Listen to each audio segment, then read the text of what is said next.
Quel lien y a-t-il entre une chandelle de cire et des fleurs?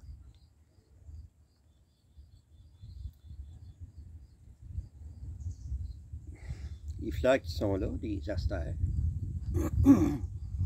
S'ils sont là, c'est parce qu'il y a des feuilles à côté. Les chandelles, des fleurs, pas de feuilles, ça se peut pas. Que font les feuilles? Pour ce que j'ai à dire aujourd'hui, ça construit la relation CH, comme dans chaleur. Ça produit, ça entrepose la chaleur du soleil. C'est de la chaleur chimique, avec un CH comme dans chimie, c'est de la chaleur chimique entreposée.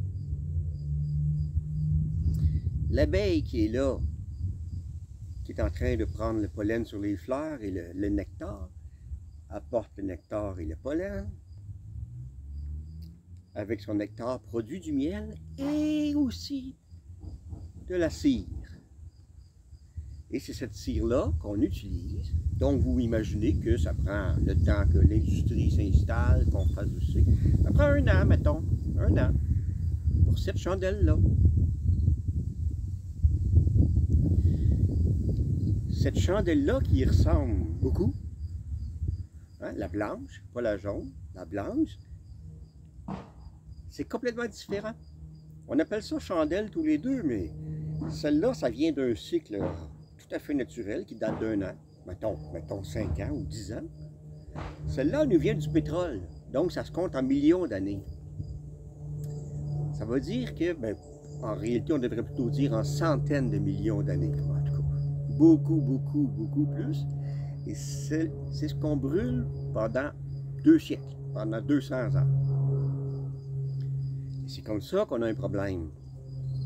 Si c'était une, cette chandelle-là, cette bougie-là, ça aussi c'est une bougie. Ça c'est une bougie. En anglais, ils disent spark plug, qui veut rien dire. J'aime beaucoup mieux le mot français. C'est comme une chandelle. C'est la même chose.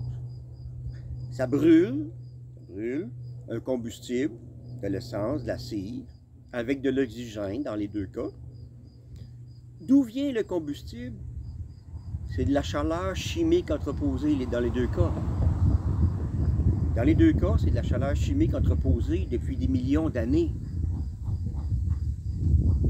Pas depuis 5 ans comme avec la cire d'abeille. Et c'est ça qui fait toute la différence pour le changement climatique et le CO2 dans l'air. Reprenons ça autrement. Quand vous respirez, quand les animaux respirent, bon, il y a à peu près 8 milliards d'homo sapiens actuellement qui sont en train de respirer. Je suis sûr que vous êtes en train de respirer. C'est pas compliqué. Si vous m'écoutez, c'est que vous êtes en train de respirer. Vous faites comme une chandelle. Vous prenez des combustibles, donc des choses que vous avez mangées depuis hier ou avant-hier ou il y a quelques jours. Vous inspirez, vous apportez de l'oxygène. Vous portez de l'oxygène. Vous expirez du dioxyde de carbone. Pareil comme la chandelle. Pareil comme la bougie. C'est la même affaire. La seule manière qu'il y a sur notre planète de produire ce CH, cette combinaison CH où il y a de l'énergie, la chaleur chimique entreposée, c'est la photosynthèse.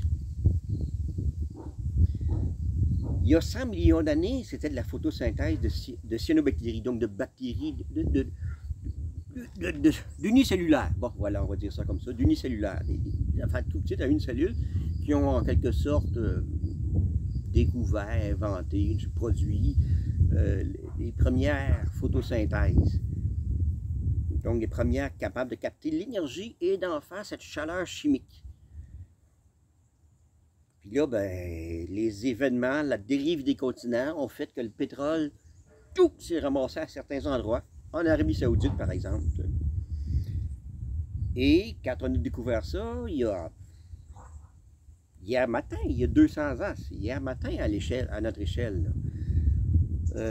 C'est comme si une ruche découvrait un tas de miel quelque part, ou un tas de sucre quelque part, ou n'importe quoi qu'ils sont capables de digérer, ils se garochent dessus, puis ils l'utilisent. Puis ils vont se reproduire, puis ils vont faire d'autres ruches, puis ils vont se multiplier, puis ils vont faire tout ça aussi longtemps qu'il va y avoir du sucre. Ben nous autres, c'est pareil. Ça a commencé par le charbon, mais disons, tenons-nous-en au pétrole. Tenons-nous-en au pétrole. Écoutez, les automobiles, c'est 1900. On est en 2020. Ça fait 120 ans, tu sais, qu'on fait c'est ça. Et qu'on va donc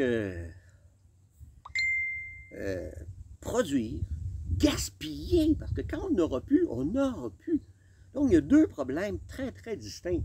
Il y a le problème du réchauffement climatique par le CO2, puis il y a l'autre problème qui n'est pas tellement différent, que c'est limité. C'est limité. Évidemment, il faudrait arrêter avant que ça soit, qu'on ait atteint la limite. Parce que le CH, la chaleur chimique, sert à bien plus d'autres choses que mettre ça dans un char. Ceux qui ont 10 ans, vos grands-parents, vos arrière-petits-enfants, vos petits-enfants et arrière-petits-enfants, vous qui avez 10 ans aujourd'hui, vous allez voir, veut pas, vous allez voir la fin de ça. Ben oui, parce que c'est un entreposage de ceux qui est là depuis 100 millions d'années. Ça ne peut pas faire autrement. Puis là, ben, si on ne s'y prépare pas, ça va être catastrophique. Le changement climatique, ça ne sera rien à côté de ça. C'est aussi bien de prendre le changement climatique comme bon outil pour prévoir un changement et garder ce qui nous reste de pétrole pour fabriquer du plastique, fabriquer du linge, ce à quoi on s'en sert. Mais quand il n'y en aura plus, il n'y en aura plus. On ne pourra pas fabriquer du plastique si on n'a pas la molécule. Ça va nous prendre tellement d'énergie, vous n'imaginez pas la quantité d'énergie que ça prendrait pour compenser pour la photosynthèse. La photosynthèse, c'est pas efficace, c'est vraiment pas efficace. Mais c'était la seule chose qu'on avait jusqu'ici, jusqu'à l'an 2000, mettons, tu sais, avant. Moi, j'avais essayé quand j'étais jeune d'utiliser l'énergie solaire. C'est très utile, mais dans ce temps-là, c'était en 1980, il n'y avait rien. En 2020, c'est fou la quantité d'énergie qu'il y a disponible, autre que ce fichu pétrole-là dont on est dépendant. Voilà.